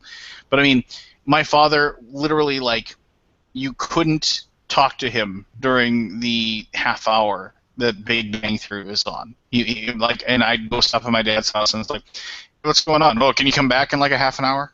It's like, what? You know, it's like, seriously? He's like, oh, it's the funniest show on television. It's like, oh, jeez. All right, fine, so whatever. So I know it's getting late for the twins. They work from home and not even 8 hours a day, and they make games for a living. So they're clearly. But it's getting late for them. They work out of the house, and they what you got a big morning of Guitar Hero ahead of you that you got to get up and rest up for. Yeah. They've got a hard day of walking around in their underwear, or they've got a. Yeah, I hope your employers aren't randomly like, hey, I just learned about this show. Let me say this. Let me say this about the whole apocalypse thing. That I mean, like I said, I went off on one of my little deeply quasi religious little rants earlier, and I apologize. My daughter isn't feeling well, so she was. I had to go and check on her. And the thing about the apocalypse is, like, we were talking about other. I think it isn't so much the thing that causes the end of the world that I think people find interesting. They like putting themselves into the situation and saying, what would I do in that situation. I think that's what people like the most. Like, how long would I last if zombies actually walked the earth? Or there was a really, oh god, I got to Google the name. There was a fantastic movie that came out, and I'm not talking about the one like Seeking a Friend for the End of the World with Steve Carell or whatever it was. Well, that came out like 2 years ago, right? Does everybody know the movie I'm talking about? Yeah. The Steve Carell movie? Was it Steve Carell or what was it? Okay, here it is. There was a movie. There was called Melancholia, and I would, if you know what I'm talking about, it was like one of those like art house type of movies. And the idea of it is that there's this like basically this rogue planet that comes out of nowhere and is going to collide with the Earth and is going to kill everything. But it wasn't even about the fact that it wasn't even about the fact that there's the giant planet that's going to collide with Earth. That's like the impetus of the entire movie. It's more about how this family reacts to the idea that the world is coming to an end. And that's a pretty fantastic movie. If you haven't seen it, it was on Netflix, I believe, a while ago. I don't think it is anymore, but you can definitely track it down. I think it still is. It is? Yeah, I'm pretty sure. Okay. I saw it recently when I was browsing. I thought about watching it again. So yeah. So let me ask you this: if you two were in an apocalyptic type situation, who do you think would last longer? Twin brothers. God gave you genetics. Darwin gave you episode of Bones where they find this canister with these brothers that were like stuck in this canister and they were like hugging and that was how they died. It's probably how we'd go, right? Oh, he's gonna kill me. It's a guy with Skillface. He'd probably. I feel like I said, I feel like Adam would, if Adam knew that it would buy him 2 minutes of additional survival, he would kill you. It is funny how little you know about me. We'll just start texting him at 3 in the morning, and you'll get the feel for him. He'll start to really understand you on the inside.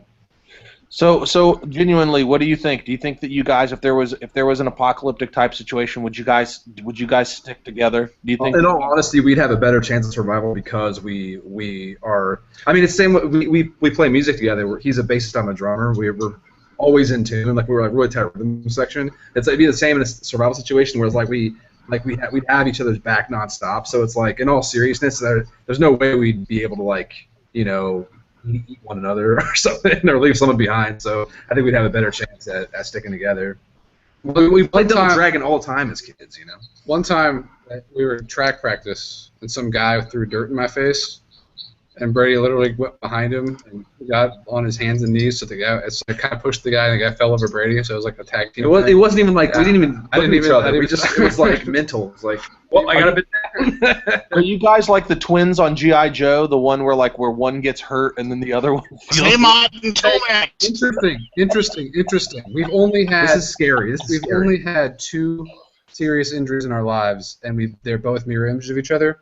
I cracked my head open over here, falling out of a tree. This is the best and part, then, though. like a year later, Brady fell off the bed and broke his head. I felt he pushed me off my bed. He fell off the bed and broke his head on this one, and then I broke my wrist playing football. And then like the next year, he broke this other wrist. So it's like it's a mirror. So once he loses an appendage, I'm screwed. I know. I like how you broke your wrist playing football, and then you point to his probably hand that he uses the most.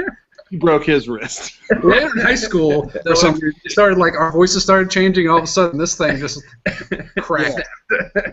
Brady's janitor wrist got broken. We found out that Brady was a janitor listening to the Game of Thrones books. Dude, I told you, Travis, I've had like 90 jobs. I've had like every job imaginable. Well, great. I'm glad I just signed you on to do something. That's before I went back to college, though. do a game for my company. Are you gonna submit like 30 post-its and that's gonna be the end of it? Where's my money? What's the crazy? I'm gonna be like, guys, I don't want to be rude, but Did you guys just resubmit Avatar the board game art?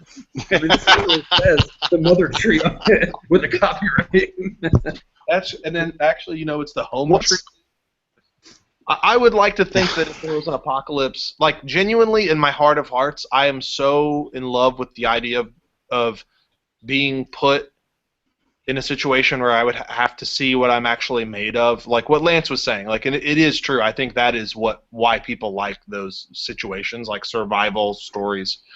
Like when I was a kid, you remember the book The Hatchet, or My Side of the Mountain. Those books. Did you ever read those books? Any of those books as a kid? They're like young adult books. Like The Hatchet's like this kid goes to visit his dad, and he's in like a little Cessna, and it crashes, and all he has is this hatchet, and like he has to survive, and he like lives in the frickin' woods in the Yukon or something for an extremely long time with just this hatchet and his will to survive.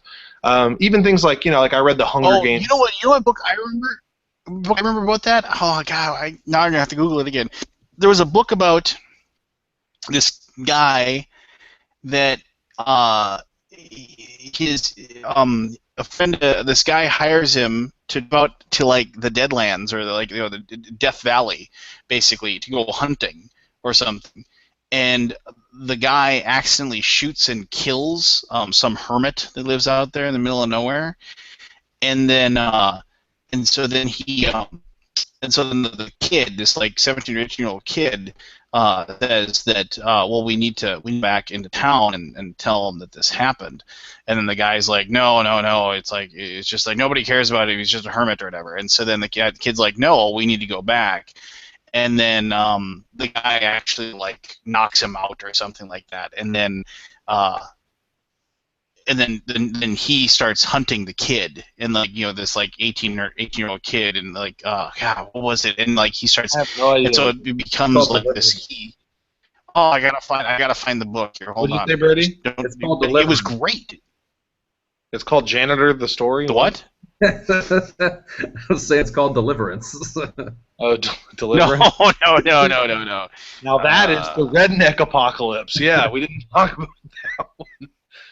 But I would love. There's a part of me that wishes I could like enter into this apocalyptic world and then tap out when things got too real. Save game. I told my wife, like, my wife watched like a couple seasons of Doomsday. Death Watch. That's what it was. Sorry. My wife watched a couple. It was called Death Watch. The book was Death Watch. Okay, good to know. Death Watch. I will check that out. I promise you. I'm not just saying that. It's called Death Watch. The story begins as a successful Los Angeles hunter named Medic who hires Ben, a college student, to help him find bighorn sheep in the nearby Mojave Desert after receiving a rare permit to hunt them.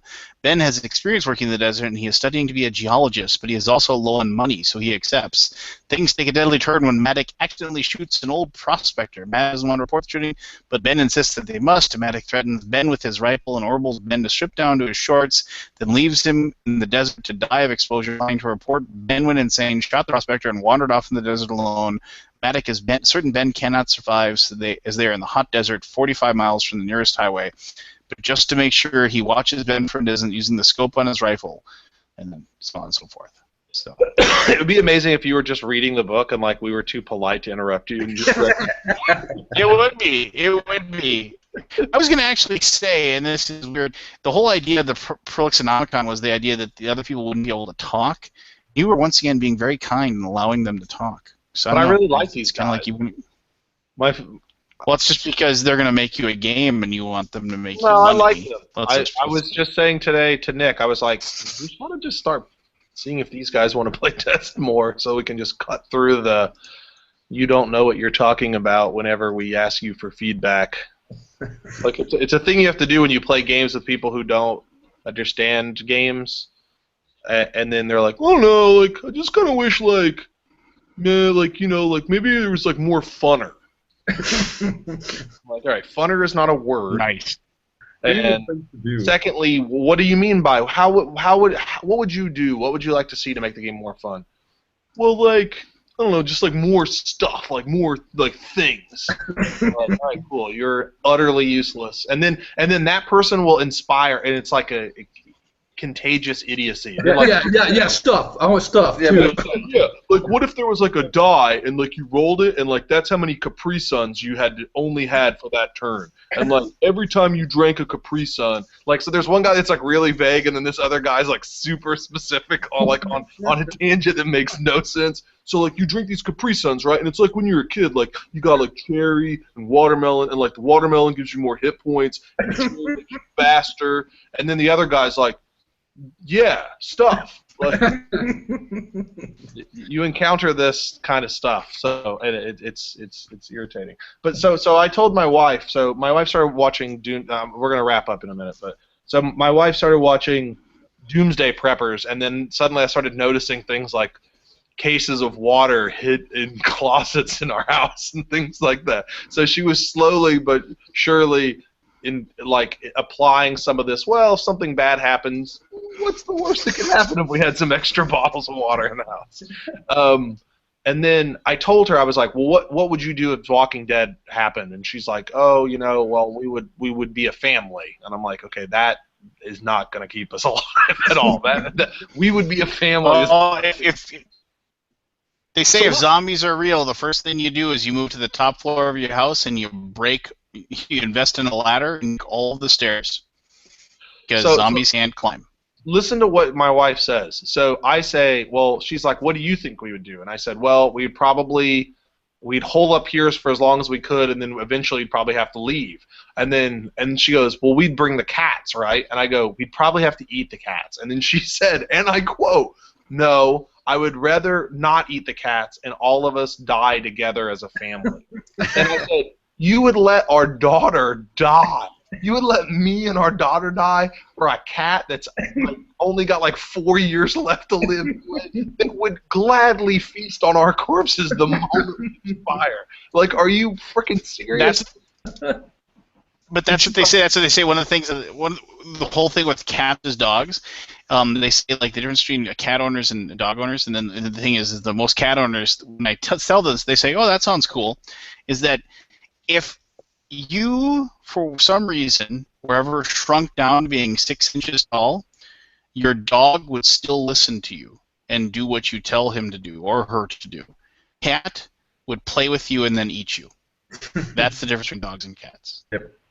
So cats are evil. I realized the first thing that I'm going to have to do is kill my wife if the zombie apocalypse. My only way me and my daughter's only chance for survival is to eliminate my wife. She's our first threat. She's going to allow social pleasantries to take us down. Like, why did you die? Well, we were just writing thank you cards in a bomb shelter for 40 year until we all died of boredom. Oh my God! What do you think? Brady, would your wife be capable of like using like the helicopter mounted machine gun from Predator just to like mow down? I think I'd have to have her try to learn to fly before doing that. I would have to take the guns. Like, I don't see that happening. I mean, maybe if there's kids involved, I think the bear mother instinct would kick in, maybe, but I don't know. I feel like Adam would survive. I think Adam would be. I think I do have survival instinct. I usually find ways to get. Yeah. He would delegate all the survival chores to me to make sure he could, I would just convince him it's in his best interest. Somehow. Brady, you're like in Walking Dead, like the character that gives like the big like altruistic speech and then is dead 2 episodes later. I'm the guy that dies in the first episode for like giving somebody his sandwich or something. Yeah, you're like, yeah. You're the Samuel L. Jackson of Deep Blue Sea. That's my favorite movie. That's one of my favorite movies of all time. And we're gonna stop arguing right now. We're gonna get out of here. And it's like an 8-bit shark that kills him. Like, we didn't even. The first time I saw that movie, I watched it on VHS, and I immediately rewound it and watched it again. Like, immediately. As soon as it was over, I was like, this is incredible. Like, and then I got it on DVD, and there's a special feature where the guy is talking about how his only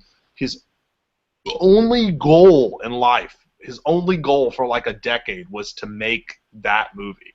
Can you imagine like the delusional, like this guy? He's like working all these bad jobs, saving up. And he's like, God, and like when he finally gets to the point where he's like, all right, we've got enough money to hire Samuel L. Jackson or have a realistic shark kill a black guy. Which one are we gonna choose? Fine, we're gonna have. Well, it doesn't have to be. He kills someone. We don't have to say kill a black guy. That sounded wrong.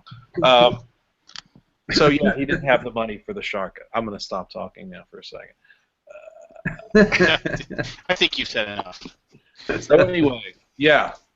You think I'm still being too nice on the show, Lance, huh? Yeah, who knows? We're getting our stride. Let's just our sea legs. So Deep blue sea there, that too.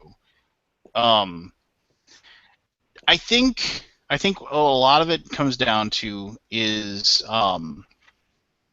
with the whole apocalyptic scenario. Just running it down. My favorite TV show about like the apocalypse. That movie about the alien invasion wasn't bad. And that show about alien invasion. I can't think of the name right now. Do you know what I'm talking about?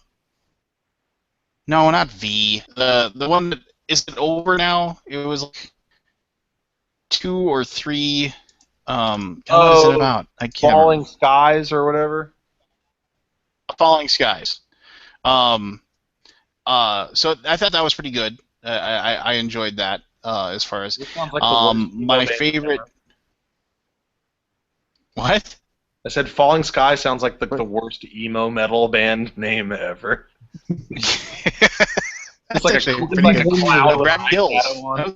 It's got to have one more word. It has to have a There you 3-word name. So Yeah. These Falling Skies. there you go. Yeah.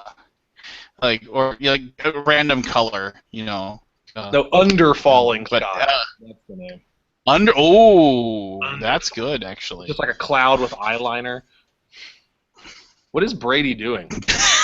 I was fixing something. Are you falling asleep, Brady? But my favorite book. Go if you find a copy of Lucifer's Hand. I have very it. good book about. Have you read it? Yes. I have it. You've read it. Do you know, look, I'm going to show you something. Well, good. These are just Philip K. Dick books. These are just Philip K. Dick books here. You can pick up super cheap. The right? the Tales. You can pick up very, very cheap the Tales of the Dying Earth by Jack Vance, which is I wanted to make sure that I was able to mention this.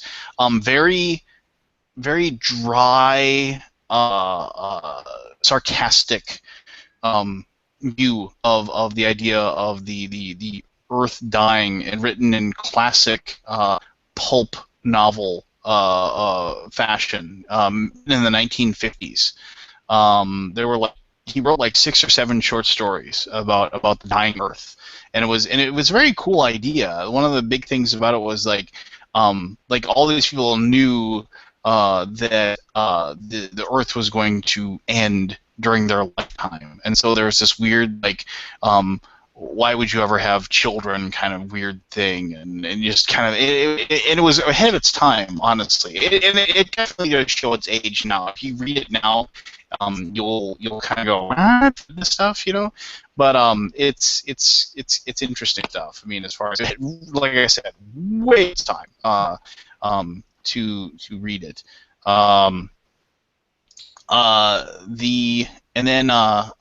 favorite movie about the end of the world is probably 12 Monkeys. If you had to pin me down.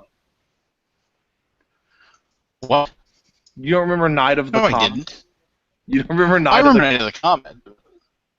But I really enjoyed 12 Monkeys. I thought it was well done. I think Terry Gilliam did a very good job with the source material. I also, even though I wasn't a big fan of not the last Terminator movie, but the one before it, where they're basically the twist at the end where we got to get to if we can get to this one spot, we can stop the world from being destroyed or whatever. We just need to get there. We need to get there, and then they get there, and then it turns out it was just a big lie. They were getting him there so he wouldn't be killed when the rest of the Earth basically blew up, and I thought that was kind of a cool. And once again, spoiler alert, but once again, it's like over 10 years old, so I'm not gonna feel bad if I ruin the movie for anybody. There you go. Those are my 3. Brady, what's your favorite? Travis, what are your 3? My favorite, Mad Max, every time. I love Mad Max. It's the best. Fury Road is now joining the annals of. Is it annals or annals? No, I'm just kidding. Annals of. See, I don't really see that as being an apocalypse movie. Apocalypse movie means like the world is ending, and in that movie, like the world has crumbled, but it's not going to end, It's post-apocalyptic. Okay, sure. I want post-apocalyptic. You're right. It is so apocalyptic movie. Oh God, I don't know. Only one, Travis. What? There's only one that matters, and that's Waterworld with Kevin Costner. I actually love that movie. People bag on that movie, and no, it's amazing. It's awesome. I love it. Like I saw it on you know what's cool about that movie? What breakthrough star was that their first big role? And Travis will get this, but in that movie, there was now I should say, wait, the girl from Napoleon Dynamite. No. Now, it would be those things where it's this person's star has faded a little, but up to like 3 or 4 years ago, they were still big name person as far as. No, he's dead. He's still a big star. I'm surprised. I can remember. One of the things I do when I go to a movie is that I watch the opening credits and I look at the names of the people. They pop up as they're doing the exposition at the very beginning, and as soon as I see a person's name that I don't recognize, they're like, this is a person that's got an important role or whatever in this movie. They're like, we're like 8 people or 9 people that they list off at the very beginning. They popped, and then I wait and I see who they played in the movie. Oh, okay, so Dennis Johansson was Inspector Treadmore. Okay, now I know who that guy was. It's just something I do whenever I go see a movie. I went to Waterworld. Sat down and watched it. This person's name popped up. I was like, what role did that person get? That guy's got an interesting name. And then they showed, oh, really? That guy. And like 3 or 4 years later, he actually like made it big, relatively. There was one recent movie that I actually enjoyed that was post-apocalyptic. You're not gonna let me give the payoff on this? You're just gonna drop it? Thanks a lot, guys. Because he was hanging off on a question. Sorry, go on. You were. I have bored everyone. No. I think of this movie, because you brought this up. And okay. So he played the pilot. He played the airplane pilot. Oh, Jack Black. Jack Black, exactly. Dude, he hadn't done anything. He was in Neverending Story too. Jack. He was in that movie where he was awful too. He was in Mars Attacks. That's the first time I remember seeing him. Was Mars. No, he was in a lot of movies like when he was younger as a bully, like a high school bully. He was in Neverending Story 2. Some other weird. He was in a movie with Bruce Willis. Bruce Willis was in did you hear they're making Neverending Story 4? It's called We Aren't Kidding. Told you. My favorite, that's one of my favorites. My favorite thing in Waterworld is how there's no land yet everyone is filthy. You would assume if there's no land, no surface area, that everyone would be surprisingly clean. But no, in that movie, everyone is filthy. It's a good point, Travis. What bug me? If you allow yourself to think too hard about a water thing, it'll drive you crazy. But one of the things that bother me about it, here we have this man who can dive down to the bottom of the ocean and he can collect all the soil that he wants. Okay. Why wouldn't he be like the richest man in the world then?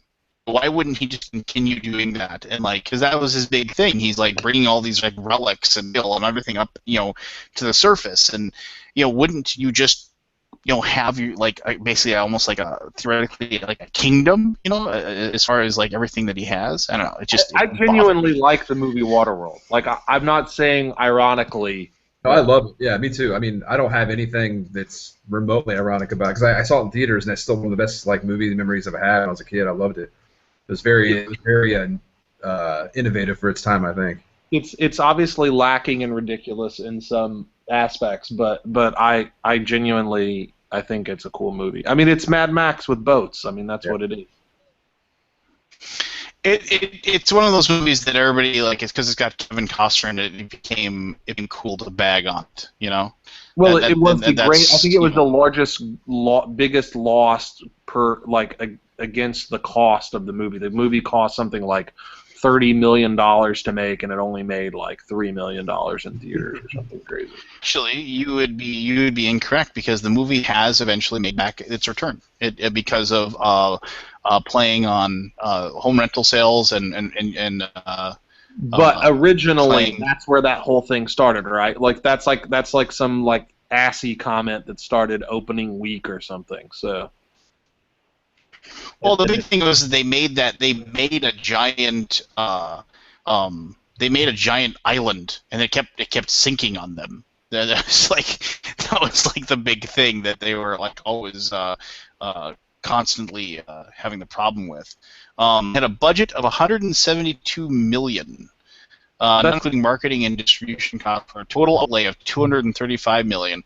The film grossed $88 million at the North American box office and did better overseas with $176 million at the foreign box office for $264 million. So it was like it eventually it made back its money.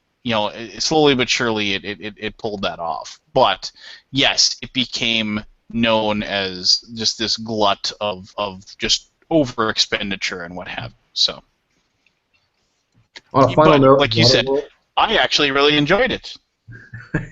on one final note on Waterworld, do you guys watch Sons of Anarchy? No, I'm not masculine enough to watch that show. There's a character on Sons of Anarchy. No, I'm not enough. Oh yeah, the guy with the curly hair. Yeah, he was the guy on the boat that was trying to take his water or take something from him, drinking water. Forget everything.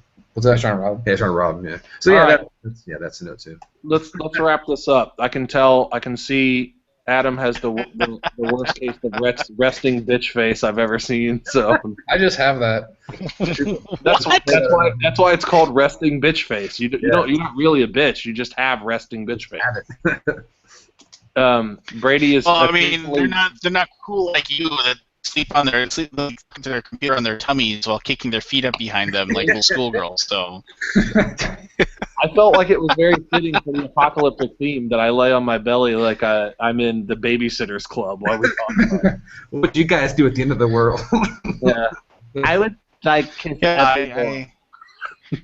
I updated my status on Facebook every half hour until the zombies ate my face. You guys think you'd kiss every zombie? What do you think a zombie kisses that?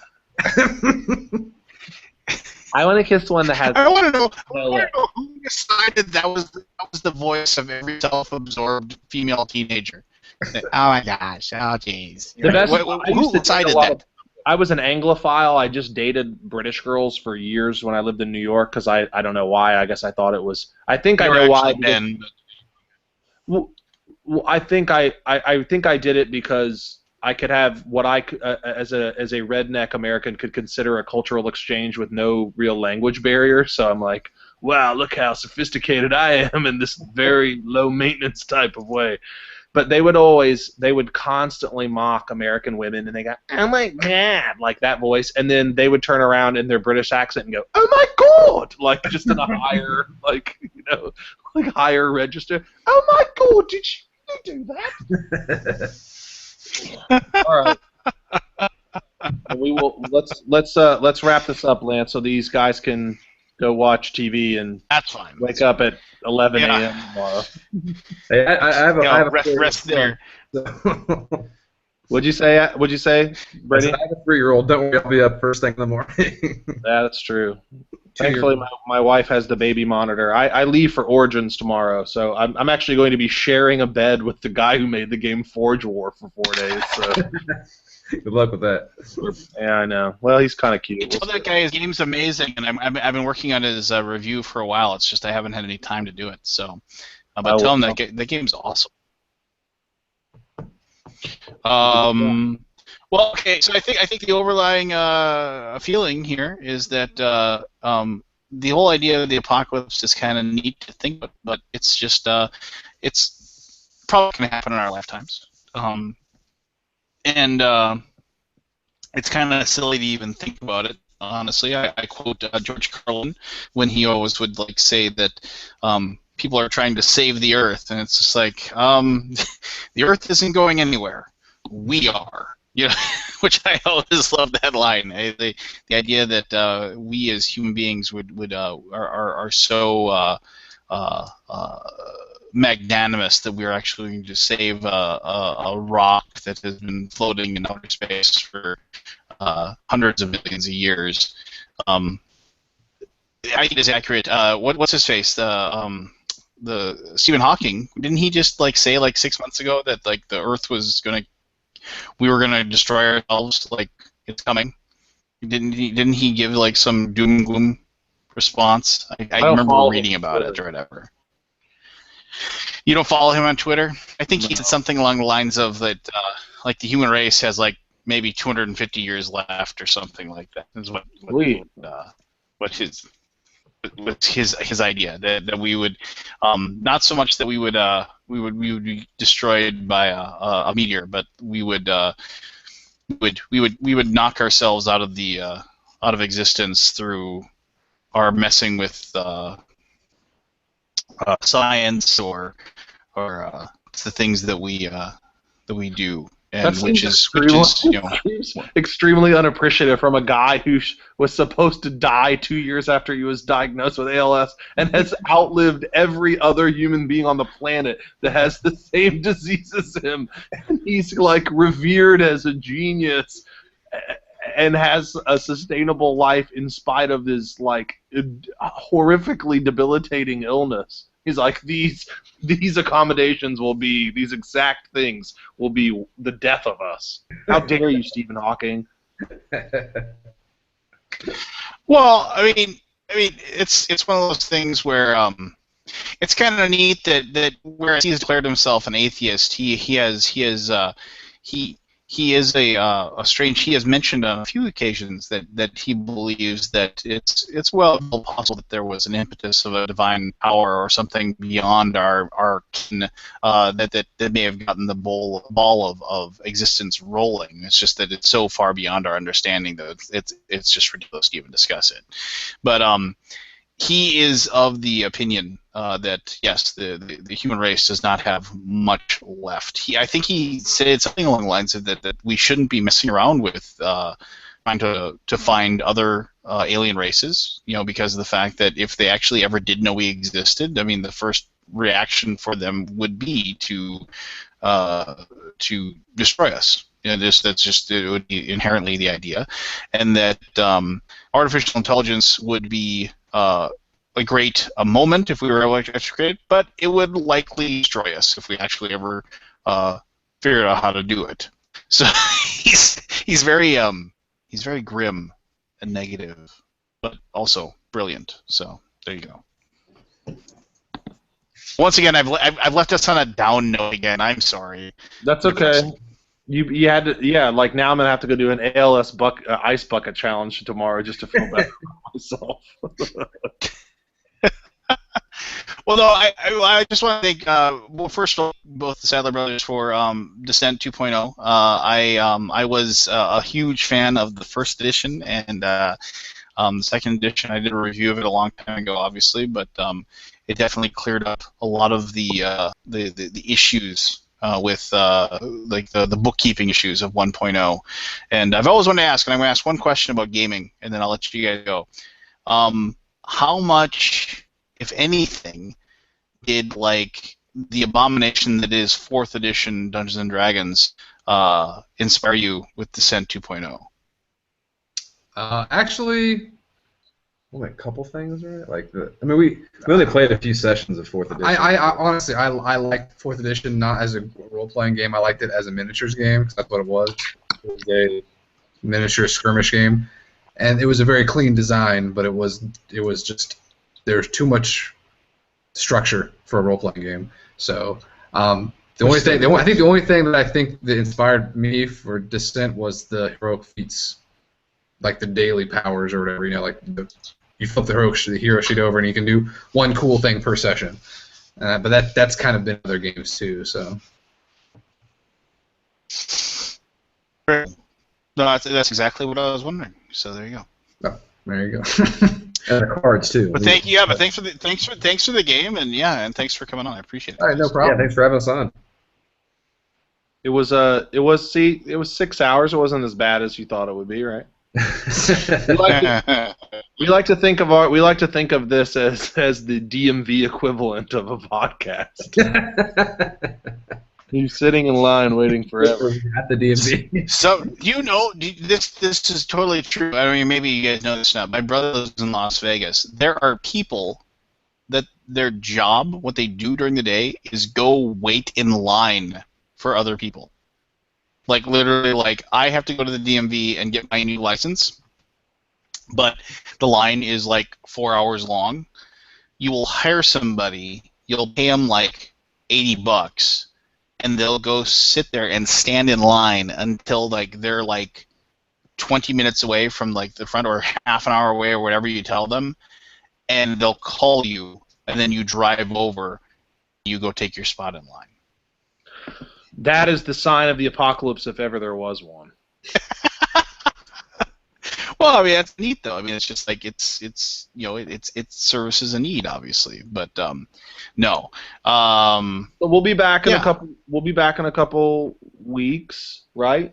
Yeah, a couple weeks. What's our plan for the next one anyway? Well, not to bag on what these guys had to say. We have a number of people that wanted to be on, but I wanted to talk to you, and you and I haven't been talking much lately because we are both so stinking busy all the time, and I'm going to be gone. That and I don't like you. Yeah, I mean it's fine. Gets in the way. I don't like you either. I love you.